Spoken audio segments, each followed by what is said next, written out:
When referring to traumatic stress, I like to first refer to defining stress because I refer to trauma as coming under the umbrella term of stress. So we have this umbrella term of stress, and underneath it we have 4 kinds of stress. The first kind of stress is positive stress. Then there's tolerable stress, there's toxic stress, and then there's traumatic stress. So I start out by giving a simple way to think about defining stress. So I hold up my left hand and I refer to that as the marker for my expectations. This is what I want, this is what I need. And then I hold up my right hand and I refer to that as my resources. This is what I already have my hands on. This is what I've already got. And depending on how far apart my left and my right hand are from each other, that's the amount of stress that I have.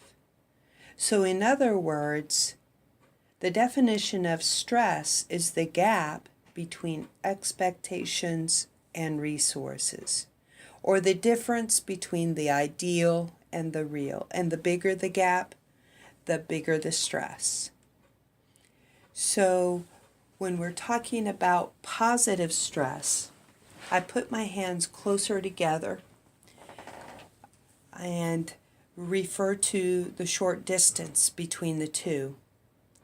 The example I give for positive stress would be for a child who is on a blanket as an infant and is just beginning to learn to get up on all fours to crawl.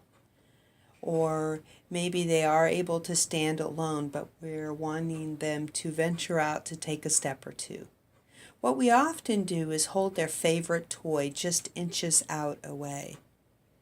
Now that kind of stress is positive stress. It's a motivating, desirable kind of stress.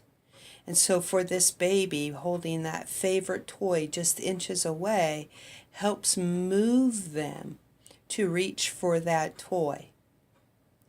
And so as a result of that positive stress, they were able to make that movement, that change.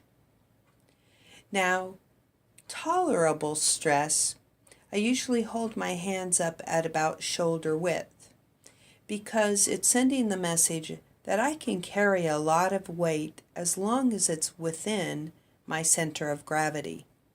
In fact, I began to notice that a lot of chairs are about shoulder width apart in terms of their leg distance on those chairs. So if I were to take a look at a chair, most people don't think twice and go ahead and go into a room and sit down on the chairs available to them because the legs of those chairs aren't very far apart.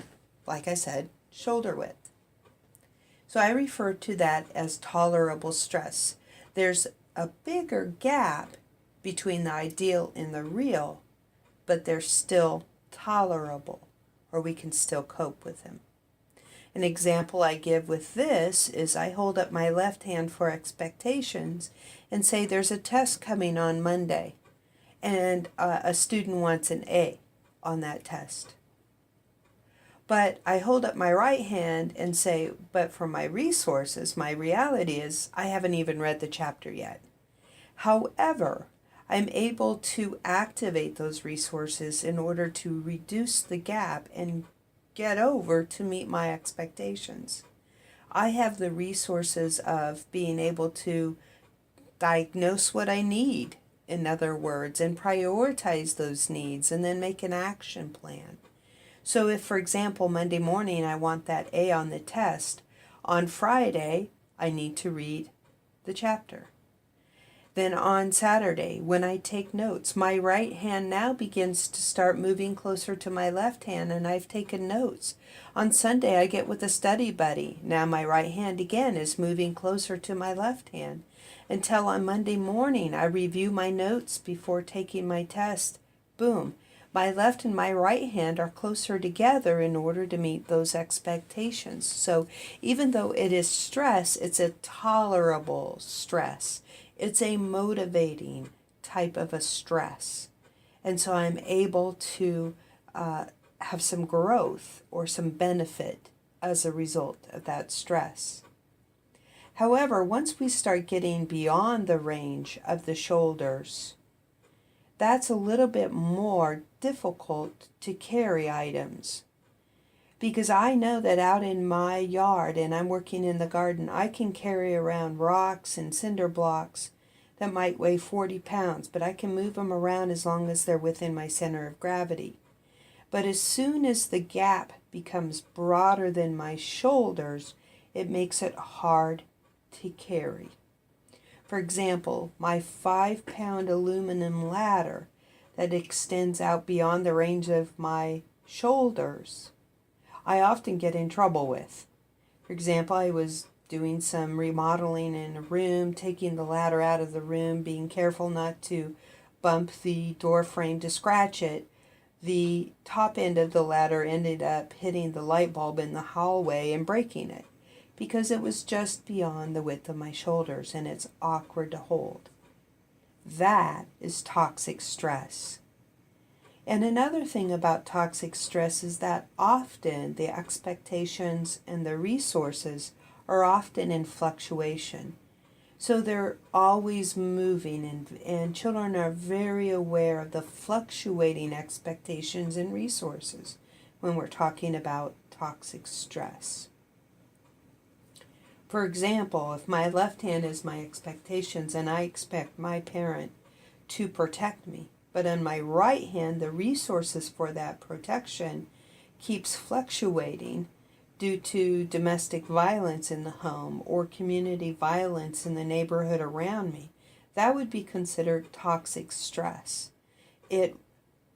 There's a big gap between expectation and resources, and it puts a lot of strain on the system.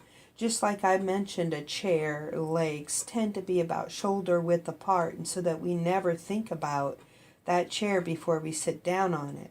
However, if you think of a table, often the legs of that table are much further apart, 6-8 feet apart, and so we would always double check before even leaning or sitting on a table, much less fully sitting on a table. And that's very much what toxic stress is like, is we're never really sure if the weight of that stress is going to strain the system, just like it would strain a table if I stood on it and it could collapse. So that is a metaphor for toxic stress as well. But when we're talking about traumatic stress, both ends are kicked out. The expectation hand whips around and is now hidden back behind the back. The right hand also is hidden behind the back. And often I refer to this as your hands are tied behind your back, and what you are left in the front is no shield, no protective barrier. In fact, you're very vulnerable.